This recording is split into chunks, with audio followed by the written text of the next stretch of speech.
Olukungaana Lw'Abalamuzi olw'omulundi ogwa-27 olwatandika ku bbalaza ya Ssabbiiti eno e Munyonyo ku Spiki Resort lukomekerezeddwa olunaku olwaleero. Minisita w'amateeka n'ensonga za ssemateeka Norbert Mao mu kuluggalawo asabye abalamuzi okulaba nga banguyira emisango egiyinza okugonjoolwa okuyita mu nkola ey'okuteeseganya emanyiddwa nga Alternative Dispute Resolution gisobole okukolwako mu bwangu kiyambe mu kukendeeza okwetuuma kw'emisango mu kkooti ng'era ono yeeyamye nti yafeesi ye neetegefu okukwatirako essiga eddamuzi okukakasa ng'enkola eno eyongera okuyitimuka. Bwe tuteekawo embeera ng'abantu bennyini abalina ensonga zaabwe basobola okutuula nga makati waliwo omuntu abayambako okukaanya, ekyo kijja kuyamba n'ebyenfuna bya Uganda kuba okusasula balooya kyetaaga ssente nnyingi.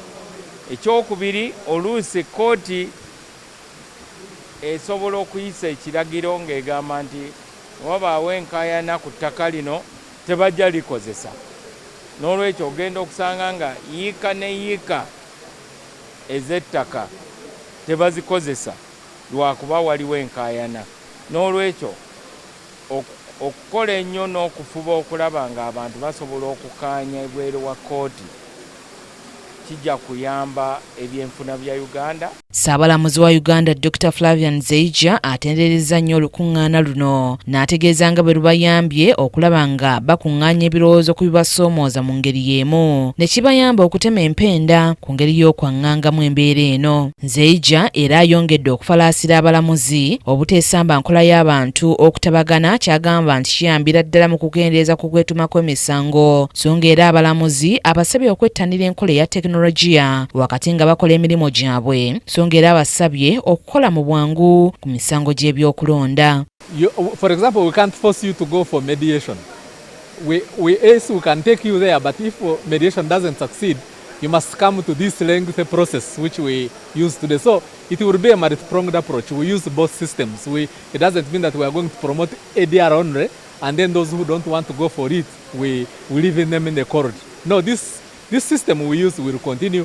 But we would encourage more of ADR. Ono kyokka talimye okulabula abalamuzi ku muze ogw'obulyake nga banaasangibwa ategeezezza nti tebalina kifo mu ssiga ddamuzi wansi w'ekisanja kye. We have the same thinking with the Judicial Service Commission that disciplines judges and magistrates, that the moment you are caught in any corruption scandal, you don't have any space in the judiciary. You must go home.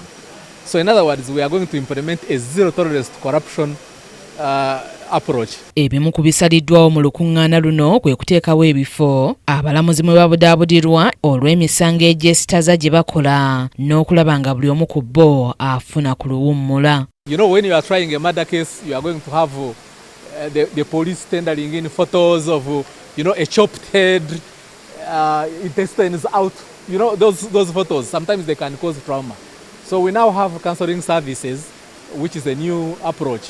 So that those who feel like they need to talk to someone to be, assisted mentally, psychologically, they can go and get those services. And that is a form of awareness we are trying to encourage.